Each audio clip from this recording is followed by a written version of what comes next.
Welcome to SwitchCorner, my name is Alex, and today we're taking a look at 4 indies and one not so indie title that I want to see hit the Nintendo Switch. I recently got a Steam Deck, so it's kind of had me exploring the depths of what's on offer over on Steam, and yeah, a few relatively recent releases stood out to me with good potential for a Switch port. So with that, like, hit subscribe, join us here on SwitchCorner for reviews and deals near daily, and let's get started.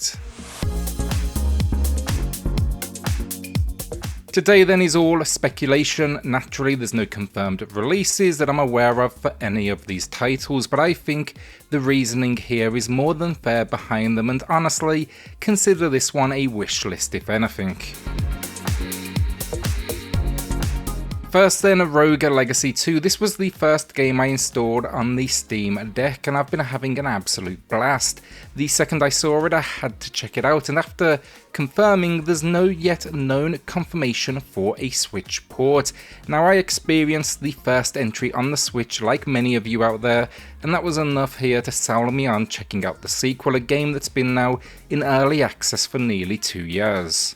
So far, it feels like a perfect balance of new and old, and for those that may not know, it's a roguelite where if you die, your child will take on the next run. Gold earned though, that gold goes towards building out your mana, which in turn improves our chances of success. It's of course a tough game, but absolutely worth it, even if it did kick my ass more than a few times. This sequel, though it's packing 15 new classes, random generation has been improved for the different runs. It embraces the Metroid influences now with permanent hero upgrades that unlock new secrets. And then the visuals, 2.5D hand-drawn, it looks absolutely stunning. It would look incredible on the OLED screen. I think this dropping on the Switch though makes perfect sense. The first it did with tons of success. It's on the Xbox One, so it's not just a next gen, a good sign for getting it across power wise, though no doubt honestly they'd probably need to dial it back a bit to get performance to where it needs to be. And then yeah, even the Steam Deck controls, it would all transfer across easily, matching near what we already have. Strangeland then, it comes from Wormwood Studios, the same developer behind Primordia, a game on the Switch and one that I reviewed personally. They make classic point-and-click adventures though, and they kindly sent me a Steam code after I sent them my Switch review. Now though, I finally got around to checking it out, and this game, it absolutely needs to come to the Switch. It's a surreal one. You awaken in this world, straitjacket and all, before walking through what is the mouth of a talking door to witness a woman jumping to her death. She did it for you, but why? That is what you need to figure out. It is, in gameplay, a pretty traditional point and click, but the story, more than a little strange, which to be fair, they give you that clue in the name, but it is just so unique. It's extremely like psychological horror. It's all backed up then though with some stunning visual work that shouldn't be a problem to get running on the Switch hardware given their first port, and controls again, sure, like it uses the touchpad for cursor movement, but we've seen them use the joystick on the first title to great effect. This was in development then for nearly a decade. The passion this team has is clear, and it's earned a ton of positive reviews. Inscription then, and I think this one's a safe bet. It's a Devolver Digital title. They love bringing games to the Switch, and while I will say this one, it's a 3D design, so it may prove just a tad more challenging, I think it would be doable. It's got this kind of old school pixelated style accompanying it. It's also mostly black and white, so another potential winner in my eyes for the Nintendo Switch OLED. I've been waiting the longest time to play this though, and so far I am not disappointed. It's a roguelike deck builder, which, look, sure, there's a ton of them out there now, but few will match the tone or the narrative accompanying this one.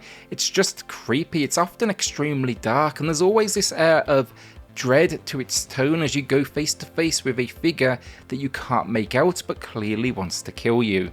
The idea is simple, though, a card deck game where you battle against each other to win points, score enough and you will advance. Winning, it's as simple as these cards, they feature woodland creatures that can both defend and attack. It's really about just outdoing your opponent. Where it gets really unique though, some of the cards will talk to you. You will have encounters with unknown creatures on the board asking you to make some tough calls.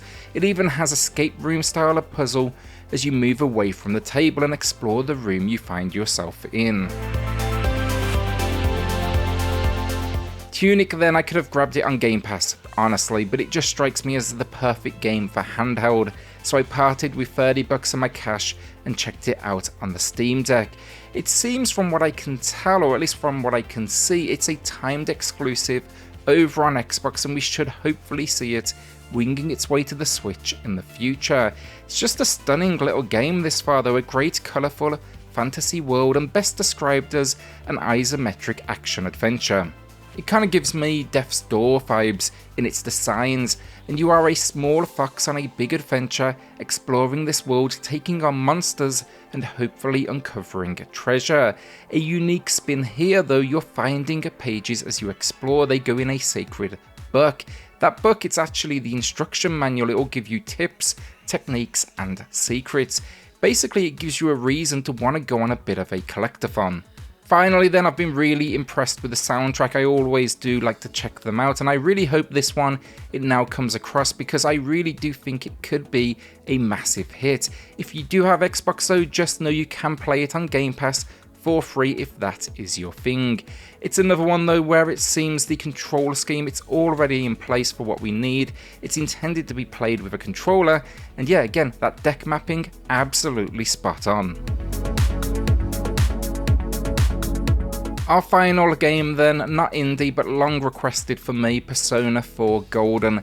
This is for me where Atlus test their reception to a fully fledged Persona release, and with this relatively recent Steam build it seems ideal. Also, Atlus recently asked online how Nintendo Switch fans felt about the idea of getting more of their games released on the console, and I hope that resulted in a resounding yes. I picked this one up though early in its release on Steam. I had it on the Vita, but I wanted to check it out from the comfort of my PC. I'm not much of a PC gamer though, honestly, so I ended up walking away, but now I have it portable. It's moved its way up the backlog, so I'll be quickly checking it out.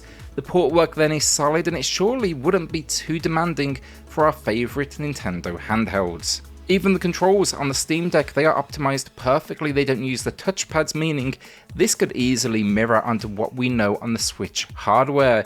Here though, we're following a group of friends on a journey that's kickstarted by a chain of murders. Basically, it's suitably dark stuff for the Persona name, but it packs the great characters and humour you've come to know alongside that vibrant colour palette. It's no Persona 5, of course, it's a much older game now, and I should point that out. But look, it's just as worthy of the name and the attention, and I hope when Atlus asked that question, this was one of the games they had in mind. Just seems a shame to not see a port for an audience that would no doubt send it flying to the top of the charts. I'd also love a physical as well. Atlus are known for some incredible collector's editions, and yeah, I'm sure this one would not disappoint. And that is the video down, something a little bit different, but I just thought it would be an interesting idea to look at some recent releases and how I think they could work on the Nintendo Switch. Let me know in the comments down below if you like this sort of content, or wish list I guess we could call it, or if it's not your thing. With that then, like a shout out to the patrons of the channel who are going above and beyond to support SwitchCorner. It helps more than you know, so thank you all so much. Then hit subscribe if you love the Switch as much as we all do here, join our growing family, and I'll see you all on the next video. Thanks everyone.